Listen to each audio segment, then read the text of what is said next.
Welcome to Middle East Briefing. The content of the briefing includes the story behind the rise of Hamas, Gaza aid, fight against terror on menu for Macron's Christmas visit to Jordan, Israel's muddled strategy in Gaza, the two things Israel wants China to do to help restore peace in the Middle East, the case of Al-Shifa, investigating the assault on Gaza's largest hospital, the story behind the rise of Hamas. Spiegel. The October 7 attack carried out by Hamas on Israel was a turning point in the conflict between Israel and the Palestinians. The attack resulted in a large number of casualties and hostages, and has brought the Palestinian question back to the center of global attention. The attack has led to a shift in the balance of power, with Hamas now viewed as the leading resistance movement against Israel, while Fatah has faded into insignificance. The attack has also led to a change in the dynamics of the conflict, with Israel realizing that it cannot manage the conflict with the Palestinians, and other countries, such as Russia and China, seeing an opportunity to assert their influence in the region. The attack has also had an impact on the Palestinians, who now view Hamas as the primary resistance movement against Israel. The attack has reopened old traumas and created new ones, with the Israelis being reminded of the pogroms and the Holocaust, and the Palestinians being reminded of the Nakba. The attack has also highlighted the deep-seated fear of annihilation held by the Jewish people, who have been persecuted for thousands of years. The attack has also raised questions about the future of Hamas and whether it can be defeated. While Israel has been targeting Hamas militarily, it is unclear whether the group can be completely destroyed. Even if Hamas is weakened militarily, it is likely that the group will continue to exist underground and overseas. The group has strong roots in Palestinian society and has built up a network of companies that provide it with a significant amount of income. Hamas also has the support of a large number of Palestinians, who see the group as the defenders of all Palestinians. The attack has also raised questions about the future of the conflict and whether a two-state solution is still possible. Some experts believe that it is not, and that the conflict will continue for the foreseeable future. Others believe that there is still a possibility for a political solution, but that it will be difficult and complicated to achieve. Gaza aid, fight against terror on menu for Macron's Christmas visit to Jordan. RFI. French President Emmanuel Macron is set to visit French troops stationed in Jordan and deliver a speech to 350 soldiers at a pre-Christmas dinner. Macron will also meet with King Abdullah II of Jordan to discuss the humanitarian and medical aid provided by France to the civilian population in Gaza. 2 humanitarian aid cargo flights are scheduled to arrive in Amman, Jordan, intended for civilians in the Gaza Strip. Macron reiterated the French position on the Israel-Hamas conflict, calling for the protection of civilians and a ceasefire on humanitarian grounds. The visit highlights France's commitment to the fight against terrorism in the region. French soldiers in Jordan are part of Operation Camel, which supports Iraqi troops in the fight against the Islamic State group. Macron's trip to the Middle East follows his visit to the aircraft carrier Charles de Gaulle off the coast of Egypt in December 2022. Israel's muddled strategy in Gaza. Foreign affairs. Israel's military campaign in Gaza has been a devastating success, with over 20,000 Palestinians killed and much of Gaza left in ruins. However, Israel's goals in Gaza are broader and more strategic than simply inflicting pain on the Palestinians. Israel seeks to destroy Hamas, capture or kill its leaders, shatter its military capacity, and end its power in Gaza. It also wants to prevent another attack, maintain international support, and rebuild trust in its security institutions. But these goals are in direct conflict with one another, and Israel needs to make hard choices about which to prioritize. Maintaining U.S. support is vital for Israel, so it should focus on targeting Hamas's leadership rather than destroying the group's military forces and infrastructure. It should also make more of an effort to reduce civilian casualties. In addition, Israel needs to focus on who will replace Hamas in Gaza, which requires bolstering the Palestinian Authority and Palestinian technocrats. If Israel tries to have it all, it risks having nothing. Israel's military campaign in Gaza has caused pain, fury, and mistrust among its own citizens. Israelis believe they cannot go back to a pre-October 7 world with a hostile Hamas still in power in Gaza. They see Hamas as beyond redemption and unable to be deterred or contained. However, the problem goes beyond Gaza, as Israel also fears an attack from Hezbollah in Lebanon and no longer trusts its own security institutions. Israel is seeking to destroy Hamas and eliminate its military infrastructure and leadership, but these are difficult goals to achieve. Israel will likely fall short, but a lack of complete success does not mean failure. The two things Israel wants China to do to help restore peace in the Middle East. South China Morning Post. China has been making efforts to contribute to a resolution to the Israel-Gaza conflict. However, Israel has criticized China for not adopting a balanced stance. China has not condemned Hamas or referred to the group as a terrorist organization. Israel would expect China to condemn Hamas and use its leverage over Iran to prevent a spillover of the conflict. China has refused to denounce Hamas, and this is likely to damage China-Israel ties in the near term. China has been trying to create political space for Arab countries to pursue a more unified position and bridge the gap between Arab states, which has historically been a major obstacle to the peace process.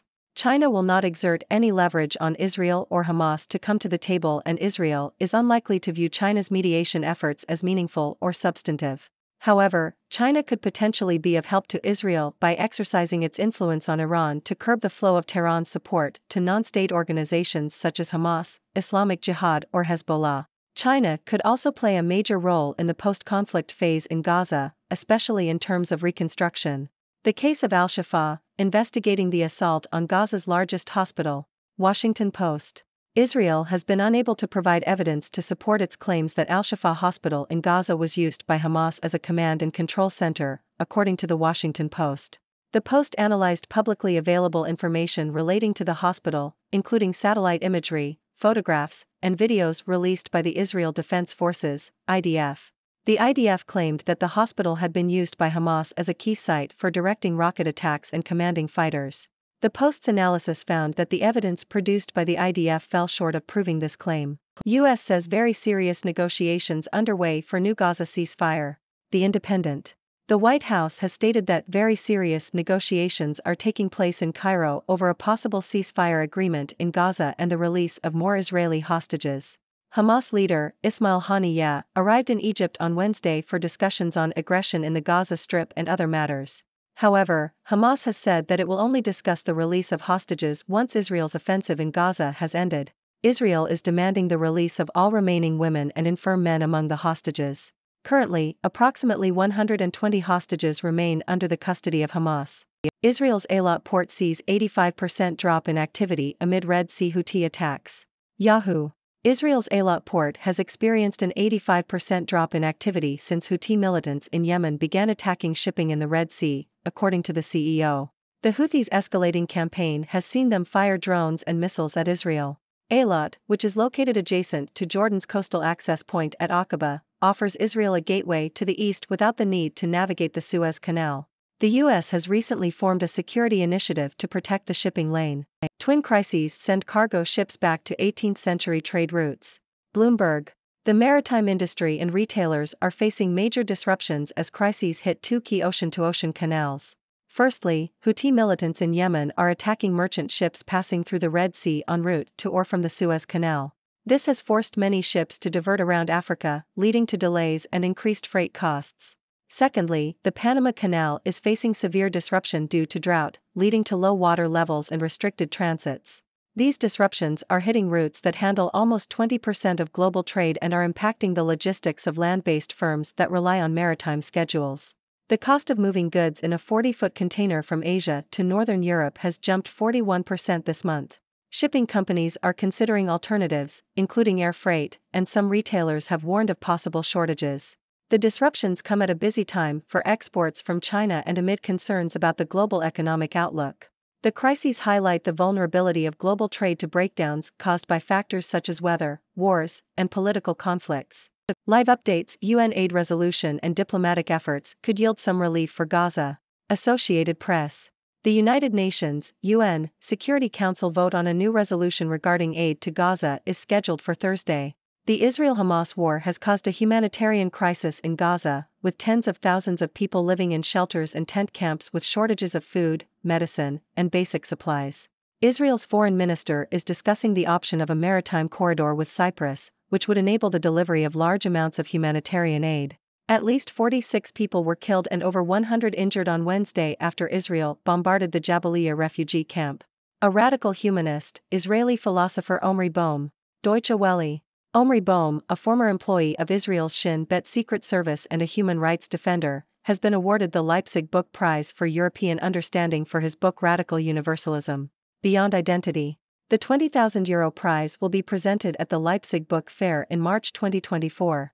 BOEM advocates for a state that upholds equal rights for both Jews and Arabs and proposes a federation between Israelis and Palestinians as a solution to the conflict.